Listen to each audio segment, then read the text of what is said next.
What's up, gentle listeners? And thank you so much for tuning in for episode 102 of Above the Nest with Raichele, brought to you by SB Nation and Bleeding Green Nation. I'm your girl, Raichele Privette. And boy, when I tell you, we have a lot to talk about. You guys can see that I am joined by a very familiar face, a very familiar guest. If you are new around here, like I'm sure you've seen a lot of her content on like TikTok and like YouTube and Twitter because she really does her thing covering the Eagles. But yeah, she is my sister in sports. I always say that. I'm so happy to have her back because whenever we get to talk, it's always fun. So, what's up, Symone? Her name is Symone Stanley, and you can follow her on Twitter at Symone Stanley, Symone underscore Stanley. And you can also subscribe to her YouTube channel at Symone with the Sports. What's up, Symone? Happy Thursday. What's going on? You said we always have a fun time. This is not going to be a fun time. The I'm way saying the it because you team, keep it real. You keep it blunt. You don't like sugarcoat anything. So whenever I talk to you, I know like this is the real deal. hopefully, it's a new year. We Yes. already took a L this year, but Yeah. hopefully the football gods perform a miracle on this team.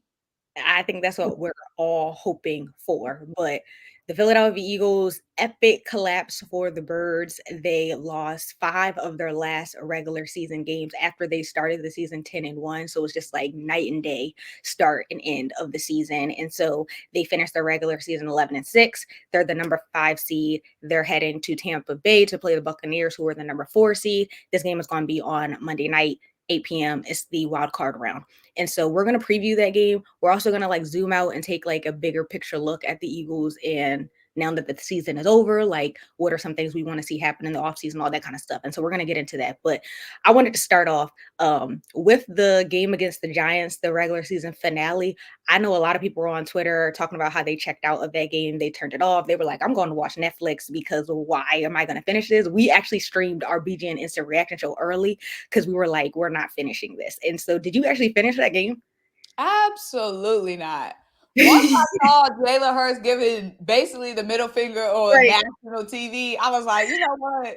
That's the signal for us all to clock Yeah. out. But I wasn't expecting much from that game. Once I knew DeAndre Swift wasn't playing, Devontae Smith wasn't playing, and then once AJ Brown got hurt. Yeah. Yeah. We say that for the Right, listener, Simone was putting air quotes like hurt because some people have been saying, after right, the game at the locker room, he was greeting the players. He wasn't right. limping. He didn't have on a crutches or like a boot or anything. So I've been hearing it too. I'm not even mad. Like, if he faked his injury, I'm not even mad because what's the point of AJ Brown Yeah. being out there and might actually get hurt for absolutely no reason when we Yeah. saw the trajectory that game was going, the way the defense was just selling out. So I'm Yeah. not even mad at AJ Brown for opting out of that game, whether he was really hurt or fake hurt, because that turf that the New Horrendous. York Giants have, people go there in their seasons in. But Facts. yeah, I checked out that game early, girl.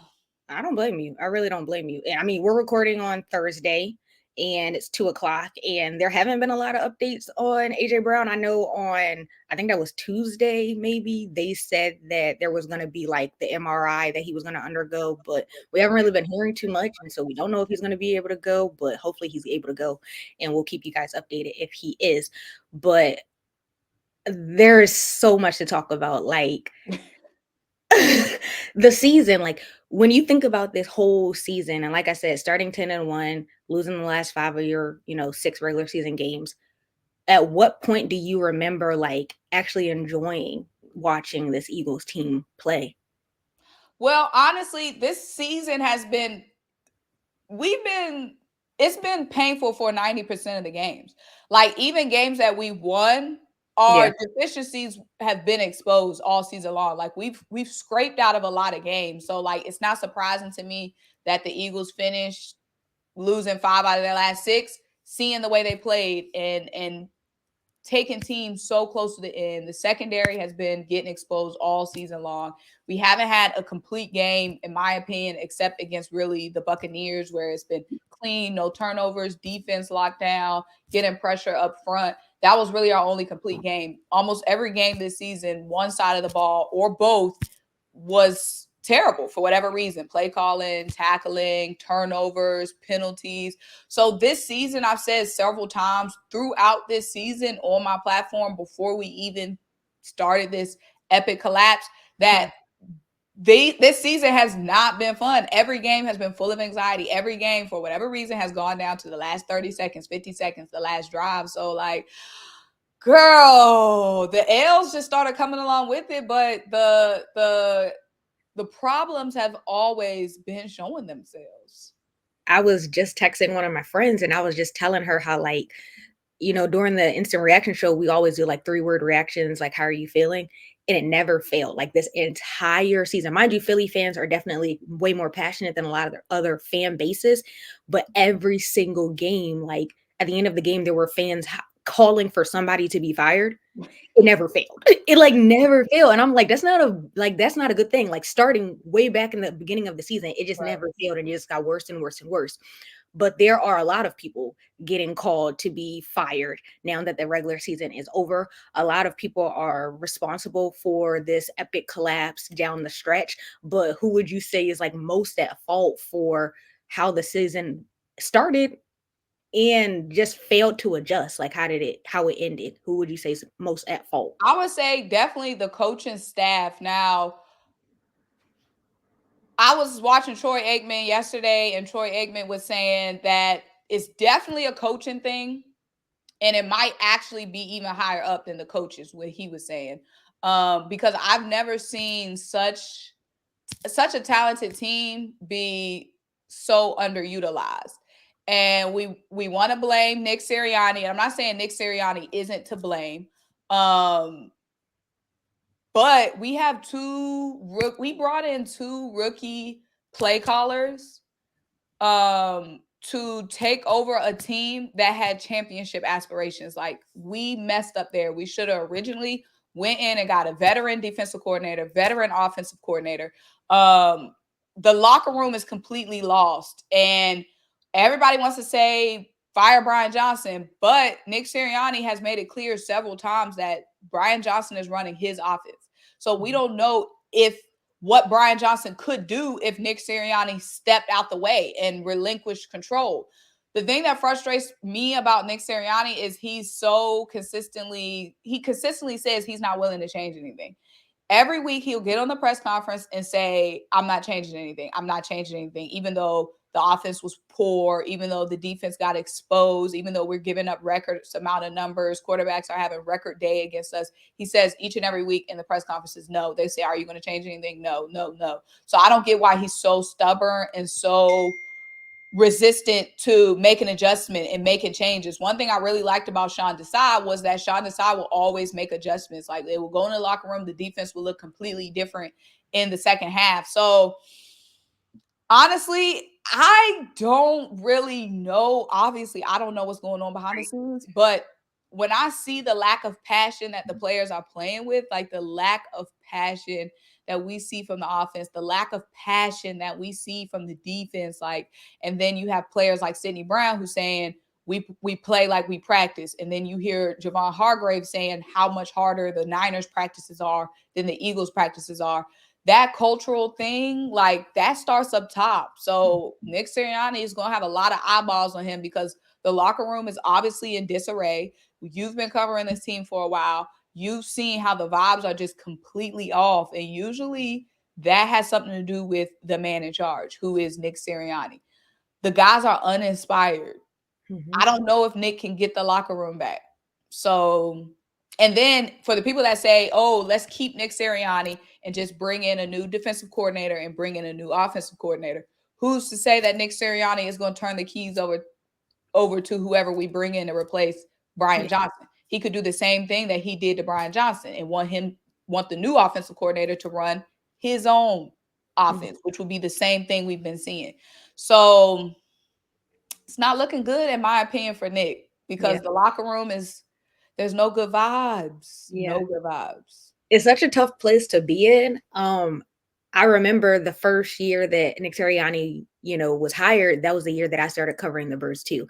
And despite like the introductory presser when he was like stumbling and people were coming for him because of whatever reason, like I feel like he is a person that you want to root for Right. because of like his energy, and you can tell that the players do, like, he is a leader of men, like you can tell that the players do rally behind him. He has had the success in the first few years. First year he did make it to the playoffs, even though they lost to the Bucks, and then last year they made it to the Super Bowl. But it's like this was the first time that we've actually really seen like adversity, and a lot of people have been talking about this. I know Brandon Lee Gouton, who's on BGN Radio, he talked about this a lot, and it's kind of just like that's a lot of success that he has had, but what is the plan moving forward? And I think that's where we're at. And so that's one of the reasons where I feel like like there's a possibility that he might not be safe, because it's like, yes, you've done this, but that's in the past. Like, we got to keep moving forward. And so that's a scary thought, but it's Mm-hmm. serious. It's something to think about. Like, what is his plan? And like you said, if he's always in the press conferences, like, oh, I'm not making any adjustments, it's kind of just like, what is 2024 going to look like if you're so Exactly. stubborn and stuck in your ways? So it's going to be interesting to see how that plays out. Matt Patricia in this role, him stepping in as defensive coordinator and just completely like doing worse than Sean Desai was, is just a lot of mess right And now. that's a Nick Sirianni move. Nick Sirianni wanted Yeah. to bring in Matt Patricia, even though Matt Patricia had a long record of not getting along with players, a long unsuccessful record. He wanted to bring Matt Patricia in the building for Yeah. what? Yeah. Like, and then to demote Sean Desai, like Yeah. it was that's just so weird. Like, oh, he could still maybe earn his spot back at defensive coordinator. Where do you ever do that when you see a coordinator get put in timeout? Like, either they get fired or they're done, but he left it up into question, like, oh, maybe he could come back or whatnot. Obviously, Sean Desai has to go because who can respect? I just feel like, why would Sean Desai want to stay, Yeah. knowing the way that they handled him for somebody like Matt Patricia? Right. But when it comes to Nick Sirianni and his success in the last 2 seasons, that was with Sean Steichen, though. That's my thing. This is our first year seeing Nick Sirianni without Shane Steichen. Yeah. Shane, when Nick was calling plays, we were 2-5 in that first season. Once Shane Steichen took over, that's when we started to have a path to actually make the playoffs that first year. We saw what Shane did the next season, the following season, taking us to the Super Bowl. Now Shane is gone. We look a hot mess. And now he has the Indianapolis Colts Right. basically, 2 wins less than us in their first season, almost making the playoffs in their first season, with Jonathan Taylor being missing, with Anthony Richardson getting hurt, and them having to bring in Gardner Minshew, who we know Right. can look a hot mess, but Yeah. Shane Steichen had him Looking good. one game away from making the playoffs in his first season. So it's given Shane Steichen leaving exposed Nick Sirianni, in my opinion. Absolutely. And so this entire off season is just going to be, I don't want to say interesting, but it is. Like, I think all eyes are definitely going to be on the Philadelphia Eagles come off season. So yeah, let's spin things forward. We know the Eagles are going to be heading to Tampa Bay. They're going to be playing the Bucks, number 4 seed. Eagles are number 5 seed. And so the Eagles lost the last five out of their 6 regular season games. The Bucks, on the other hand, won 5 out of their last 6 regular season games. Mind you, some of the wins that they have are like against the Panthers. That was week 18. They beat the Jags, they beat the Packers, the Falcons. So yeah, some of the wins are kind of just like, but both of the teams right now don't look that great. And so going into this matchup, what are just like your thoughts? Like, I know they're going to be going up against wide receivers Mike Evans and Chris Godwin, and they're both pretty talented, finished with over 1,000 receiving yards. And one of our concerns has been the secondary, which has been banged up. Now we know that Sidney Brown is out. This would be Darius Slay's first game back after, missing some time with an injury, and James Bradbury hasn't been good. And so is that matchup for you something that you're concerned about going into this game? I think getting Slay back is going to be huge. Um, I know people have their opinions of Slay over the season, but Slay has been our best cornerback all season long. So getting him back is going to be huge, not only for his play, but also his leadership on the field, and him being able to be on the sidelines these last couple of weeks and see the defense from the sideline, because I hear former players say all the time, like, how big it is to watch the game from the sidelines, and, things really, you can see things that you can see when you're not in the game. So Slay being able to be out, watch this defense from the sidelines, I feel like he could come back even better. And then us not having that pressure of playing James Bradberry, because we can have Slay and Ricks and Ringo out there and not have to have James Bradberry out that much. And we've seen how much teams target James Bradberry so much. So I think getting Slay back is going to be huge. Very, very bright spot. We obviously had our best game this season against the Buccaneers. I feel like our most complete game as a team. So, and Slay was a part of that. So I think that's going to be big having him back. What are your thoughts on Jalen Hurts? I know that because he hasn't been looking like his best this season compared to what we saw in the 2022 season, a lot of people are feeling like, we shouldn't have paid him. Do you feel like that's overreaction? I feel like it was a good spot to pay him at that time, because the way that the quarterback market is, and the way that, if he did come out this season and be better than he was last season, or just as good as he was last season, his price would have went up. So it was kind of like a tough spot, because we wanted to pay him early while his price was a little bit lower than if he did come out and explode. But Jalen is obviously a product of a bad offense, a bad offensive play calling, a terrible defense. So the turnovers, definitely concerning. I would hate to sound like a Dallas fan, like they were saying with Dak, but some of the turnovers weren't his fault. A lot of the turnovers were his fault. That is something that we're going to have to watch out for, and that is something that he's definitely going to have to clean up. Force feeding AJ, force feeding the ball in the double coverage, I feel like causing some of those turnovers, holding on to the ball way too long. I think that the issues that he has is definitely fixable, and I think that it's going to come with a good play caller, because we saw how Shane Steichen again had Jalen Hurts balling. So if we can just make the right decision this offseason, I feel like we could see Jalen going back to form. And then also, we can't discount the fact that he has been hurt, which does limit him when it comes to, the quarterback draws and him running the ball. He can't do as much. Watching the Ravens in that game against the Niners, and like the way Lamar Jackson was just, like it made me miss that Jalen Hurts, but that guy can come back. Yeah. And speaking of injury, like you said, he dislocated his finger against the Giants in that regular season finale, and we know that going up against Todd Bowles and the Bucs, blitzing is going to be an issue, because the Eagles continue to struggle. They struggled with it against the Giants, and they just continue to not have answers for it. And so that's something that I'm worrisome about going into this matchup. But before I get you out of here, what would you say is like your key for success? I know that you probably have multiple, but like what's one key for success going into this game against the Bucs on Monday? Like you said, I feel like pass protection. Like Jalen has been on the run so much, and we want to talk about everything. We want to talk about the secondary. We want to talk about Jalen. We want to talk about play call, boom, boom. The offensive line has fell off heavy. Like the run blocking, solid, great, and all, but the pass protection this season has been terrible. And like we want to say, oh, we got the best offensive line. Boom, boom, boom.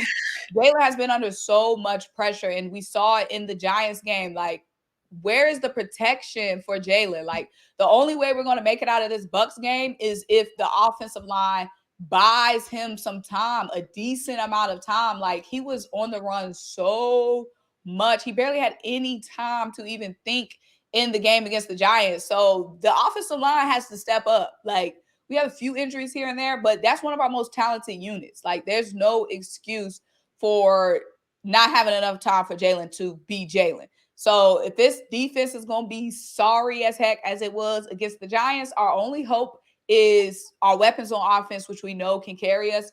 But that all starts with getting protection up front. I don't know what happened to this offensive line, Raichele. I really don't know. But that blitz is going to be coming. We're going to have to be able to have an answer for it. That's the biggest thing I feel like. Absolutely. What's your confidence level in this Philadelphia Eagles team coming out on top in the wild card round matchup? Girl. One to 10, Honestly, 10. I feel like I'm gonna say a 8 Okay. because I hear Jalen in his press conference talking about, there's so many excuses this team can have. Yeah. Darius Slay coming back. Darius Slay could pack it up this season and be like, I see y'all. Like, it's one or done. You know what I Yeah. mean? Darius Slay could look at this drama and be like, I'm good, love. See y'all next season. But he's Very saying, I'm going to come back. I'm playing in this game. Devontae Smith, he could have an excuse. Like, he has his leg injury. He could say, oh, my leg still hurt. Like, why am I go out there to take this L? Devontae Smith saying, right. I'm going to be out there. I'm playing. You know what I'm saying? AJ Brown want to be out there playing. So I feel like since these guys are playing in this game, they have some level of want to, I guess, because, like they want to come out, they want to play for whatever reason. Like, Yeah. why would you come back? But if you have confidence that y'all can win this game. Yeah. So hearing Devontae Smith say that today, like, I'm going to be out there, I'm playing. Hearing Darius Slay saying, I'm coming back, let's get this win. Like, there's some gusto, I guess, that the team has against the Bucs. So if the stars show up and be stars, Yes. then we can win this game. I think that's a big part of it. I'm confident that the Eagles can win this game, despite how they've been looking. I just feel like they are the better team. And so we saw how Hurts looked without Devontae and without AJ Brown. But if all of them are back and we got DeAndre Swift, I feel like they could get back to what they were and pull At this least one game. after that. I don't know. But Right. this game against the Bucs, I think they can pull it out. I think they'll be fine. Yeah. Well, we will see. We will see. But thank you for stopping by and talking with me. I really do appreciate it. Like I mentioned, gentle listeners out there, you guys definitely check out Simone's work because she is so consistent, like dropping episodes every single day, especially on YouTube and TikTok. Like you really are the thing. So check her out. Symone with the sports on YouTube and Symone_Stanley on Twitter. So yeah, thank you. What's your TikTok handle? Symone with the sports. Symone with the sports. Okay. All right, cool. Do you want to plug anything before I get you out of here? That's pretty much it, girl. Ain't nothing popping with the birds right now. So we hope that they're flying high this weekend. Right. Hopefully we change that. Yeah. So thank you. I appreciate your time. All righty.